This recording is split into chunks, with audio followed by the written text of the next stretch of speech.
E aí, gente, tudo bem? Vamos falar mais um pouquinho sobre natação e atividade física.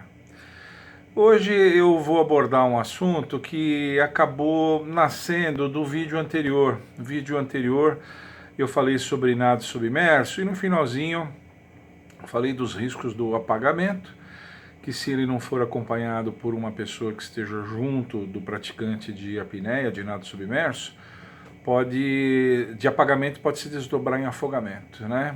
E eu percebi que algumas pessoas se interessaram, teve um assinante aqui do nosso, um inscrito no nosso canal, que até escreveu que tinha feito um curso, e o bombeiro chamou de afogado seco, tal, o que é isso, o que é afogado seco. Eu notei um certo interesse dele e de outras pessoas. Vamos falar um pouquinho sobre afogamento hoje. É um assunto que tem vinculação com a natação, evidentemente, né? Bom, gente, afogamento é aquele acidente que ocorre quando o indivíduo inala água e as vias respiratórias são obstruídas por essa água, dificultando gravemente ou até impossibilitando a troca de gases que deve acontecer ao nível alveolar. Isso é um afogamento, né? É claro que grande parte dos afogamentos, esmagadora maioria dos afogamentos, acontece em corpos d'água, piscinas, mar, rios, represas, né?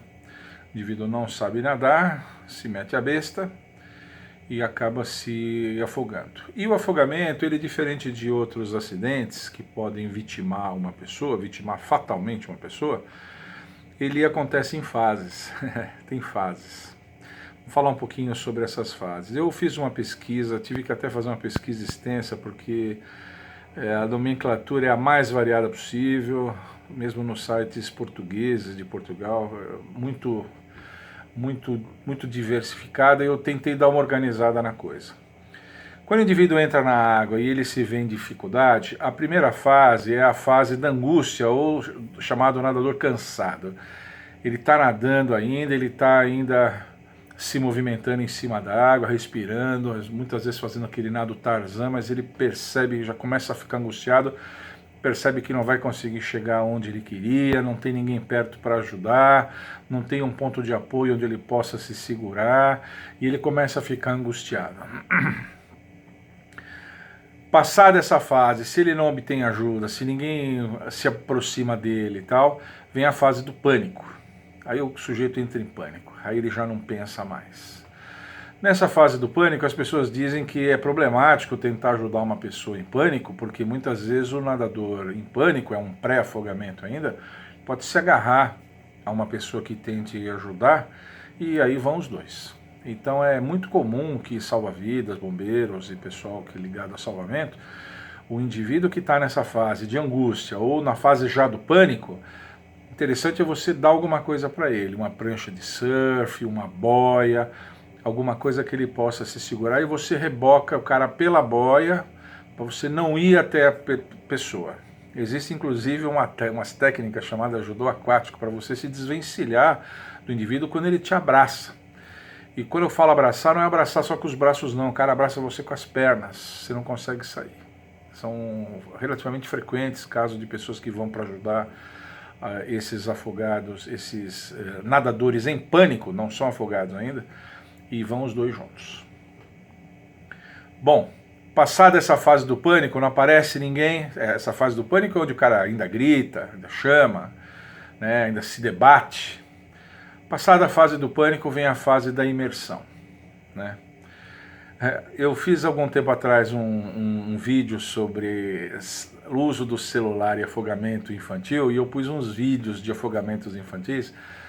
Quem assistiu aqueles vídeos sabe que a criança, inclusive, pula essa parte, né? Porque a criança, quando ela escapa da borda, escapa do degrau, escapa da plataforma, que a mãe não está vendo e tal, ela vai direto para a fase de imersão. Então, afogamento é um fenômeno, no caso de crianças, muito silencioso, muito silencioso. Quando eu falei do nadador cansado e do nadador em pânico, falei basicamente de adultos, gente já grande, que ainda grita, ainda chama atenção de uma certa forma, menos mal. Mas criança vai direto para essa fase da imersão. Aí embaixo d'água começa a fase que a gente chama de fase da submersão. A criança está embaixo d'água. Aí o indivíduo começa a se mexer, o adulto, a criança, ele continua se debatendo, ele continua se mexendo, portanto ele não está inconsciente, ele não está desmaiado, não está apagado, nada, ele continua se mexendo, mas logo que ele afunda, a nossa glote fecha, há um reflexo de glote, que a gente fecha a glote e o indivíduo tranca aqui, ele não consegue mais puxar, nem soltar o ar, não consegue fazer nada. Ele está embaixo d'água, a glote trancada, e ele está tentando se debater e se segurar em cima d'água o máximo que pode, inclinando a cabeça para cima e muitas vezes não consegue, está fazendo assim. Ele não consegue mais nada. Muitas vezes essa fase do trancamento, do espasmo de glote é precipitada às vezes por uma respirada que o cara dá, vem uma ondinha, plaf, bate no rosto dele e a glote entra em espasmo e ele não consegue mais, enfim, e aí vai. Ele fica embaixo d'água e fica lá se mexendo, a gente viu aquelas criancinhas, né? Aquelas cenas angustiantes da criança se mexendo, aquela coisa horrível, né?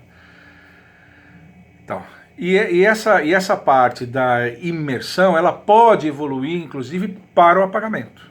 O apagamento, no caso de um afogado, é claro que não é voluntário. Quando eu fiz o vídeo de nado submerso, o indivíduo no nado submerso força a sua apneia até muito no limite, pode apagar. O fenômeno é o mesmo. O indivíduo que já se afogou, passou por aquelas fases do cansado e do pânico, entrou na fase da imersão, ele está como se estivesse fazendo nado submerso. Está na mesma situação. E depois ele apaga. Então vejam, na primeira fase da imersão, em que o indivíduo está com espasmo de glote, portanto os pulmões não têm água ainda. Os pulmões não têm água. Nessa fase, ele está ainda se mexendo e tal. Essa fase pode incluir a fase consciente, que ele ainda está se mexendo, e depois pode sobrevir o apagamento, do jeitinho do nadador que está fazendo a apneia embaixo d'água. A mesma coisa. Seja na fase dos movimentos residuais, seja na fase do apagamento, o indivíduo em espasmo de glote, ele não tem encharcamento alveolar. Nessa fase, se chega alguém para ajudar e tira ele da água, ele está sem água nos pulmões, é aquele afogado que não espuma pela boca. Então, no jargão dos salva-vidas, bombeiros, gente que trabalha em resgate e tal, esse afogado é chamado afogado seco, né? Mas isso é muito raro, viu, gente? É muito raro. Sabe por quê? Porque essa fase é rapidinha. Quem assistiu aqueles vídeos que eu coloquei viu que a menininha, em 4 minutos, ela apagou. Em 4 minutos. Ela vai, inclusive o apagamento é gradual, vai apagando, ela vai se mexendo cada vez menos. Horripilante aquilo, né? E o indivíduo. Então é muito rápido. Mas quando, nas raras vezes em que o socorro chega e as pessoas tiram o sujeito da água, nessa fase ainda com a glote fechada, ele é um indivíduo, é aquele afogado que não espuma, ele não está em encharcamento alveolar, é um afogado menos grave, é chamado afogado seco. Afogado seco, não é afogamento seco. Afogamento seco será o tema do nosso próximo vídeo. Afogamento seco, que inclusive é um termo que não é correto, é um termo que está em desuso. Mas vamos separar, afogamento seco, não é afogamento seco, é o afogado seco. Estou falando do afogamento clássico, na água, afogado, né, típico, mas ele passa por essa fase seca. Se ninguém vem ajudar, eu já expliquei isso no vídeo anterior, o indivíduo, pelo simples fato de estar vivo, ele pode estar até desmaiado, inconsciente, simples fato de estar vivo, o organismo dele continua produzindo CO2, continua, até que ele entra na próxima fase, que é o afogado encharcado. É o afogado que inala a água embaixo d'água. Ele faz esse movimento de inspiração embaixo d'água. Movimento totalmente inconsciente, movimento reflexo.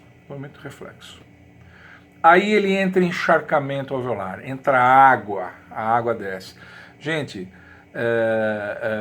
brônquios, bronquíolos, alvéolos, são tecidos altamente especializados em receber gases. toda vez que entra líquido aí, seja líquido do próprio corpo, no caso dos edemas pulmonares, seja líquido de fora, afogamento em água salgada, em água doce, é um problema enorme, porque são tecidos especializados nisso. E o tecido dos alvéolos, em especial, é onde acontece a troca de gases. É aquela membrana fininha do alvéolo, o alvéolo é envolvido por um capilar, e na parede do alvéolo, com a parede do capilar, por diferença de pressão, sai CO2, entra oxigênio, sai oxigênio, entra CO2. Portanto, um fenômeno muito delicado e que depende de condições ideais para acontecer. O sujeito se afoga, inala essa água embaixo d'água, não vê ninguém ajudar, ele já está apagado, ele inala a água, entra água lá. Para tudo. Mesmo que você tire o sujeito da água num momento desse, já está inconsciente, você tira o sujeito da água, é aquele sujeito que está espumando pela boca. Ele espuma porque é a água que está saindo dos pulmões. Não é a água que ele bebeu, que entrou pelo esôfago e foi até o estômago, coisa que a gente bebe quando está com sede, né? Não, ele inalou água. Então o sujeito está espumando. E isso aí é um problema, porque encharcamento alveolar, para você resolver isso, é um problema. Ele tem que ir para o hospital correndo. Para vocês terem uma ideia, aquela primeira fase do afogado seco, a média que ela dura é 4 minutos. 4 minutos. Cada texto fala um tempo diferente, viu, gente? Se vocês forem pesquisar, a média é 4 minutos. Quando o indivíduo entra em encharcamento alveolar, aí cessam totalmente as trocas de gases. Cessam completamente. A glote abre, o camarada engole água e inala água. Engole e inala água. Ele já está desmaiado, ele já não está trocando mais gases nenhum, já não faz nenhuma troca de gases. E pior que isso, quando entra água nos pulmões, quando eu fiz um vídeo há uns tempos atrás falando sobre sustentação na superfície, eu falei daqueles volumes de ar que ficam dentro dos pulmões, volumes residuais, inclusive o volume corrente, que a gente inspira e expira, e aquele volume residual de ar que não sai de dentro dos pulmões. Quando o indivíduo inala a água, esse ar sai. E o indivíduo fica muito pesado, aí ele afunda. Além de tudo, ele afunda. Por isso que o afogado, no primeiro instante, ele afunda, ele vai até o fundo. Então é um afogado que já está em encharcamento alveolar, portanto gravíssimo. Ele afunda. A água entrando nos alvéolos, a água passa dos alvéolos para os capilares, e nos capilares a água destrói as hemácias. E as hemácias liberam potássio. Potássio é altamente tóxico dentro do nosso sangue, tem que estar dentro das hemácias.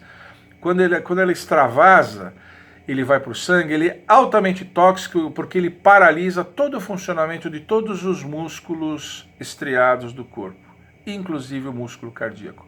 Aí o cara entra em parada respiratória. Desculpe, parada cardíaca. Ele já estava em parada respiratória, já não estava respirando desde que apagou. Quando ele dá aquela inalada e tal, aí vai, a água entra, libera o potássio para a musculatura, inclusive o músculo cardíaco. Portanto, ele entra em parada cardíaca. Aí ele morre. Afunda e morre. Essa é a fase. Aí, não sendo encontrado, ele ainda fica lá embaixo. Bom, nessa terceira fase, o cérebro vai se deteriorando rapidamente, até sobrevir à morte. Para vocês terem uma ideia, essa segunda fase do encharcamento alveolar, a média é de 2 a 3 minutos.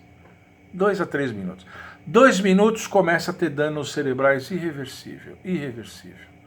Tem um caso muito triste de uma menina que foi presa pelos cabelos num ralo de fundo, e a menina entrou em encharcamento alveolar, conseguiu ser resgatada, levaram, conseguiram sobreviver, mas ela sobreviveu em coma profundo. Ela está em coma profundo.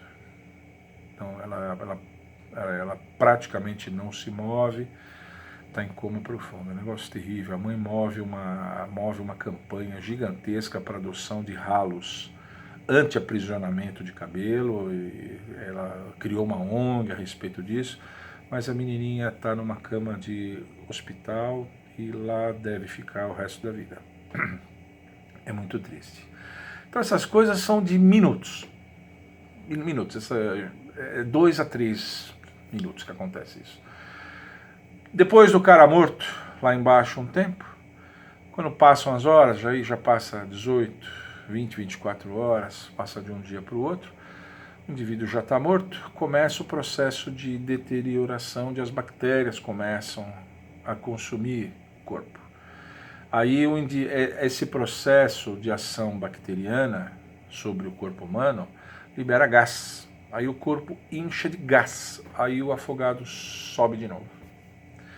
Muitas vezes, quando a busca submersa não é bem sucedida, o que acaba acontecendo é que muitos afogados são achados já nessa fase, quando o corpo vem à tona, e aí o mar o devolve na praia, ou ele encalha na beira, na barranca do rio, né? Acontece alguma coisa assim. Piscina é mais raro acontecer isso. Piscina é um ambiente confinado, a água é muito translúcida, assim a gente enxerga logo, normalmente acha-se tira o indivíduo o mais rápido possível, como foi o caso dessa menininha que eu falei. Mas em águas abertas, rios, represas e tal, água turva, mato, enfim. Então é isso, essas são as fases do afogamento, e eu fiz questão de deixar claro que é uma coisa que acontece em fases, mas as fases são rapidíssimas. Ele é um acidente que não acontece de uma vez só, que nem um acidente de trânsito, que dá aquela pancada muito forte, mata instantaneamente, né? É claro que não é assim. Ele acontece em fases. Porém, as fases são rapidíssimas, rapidíssimas, rapidíssimas.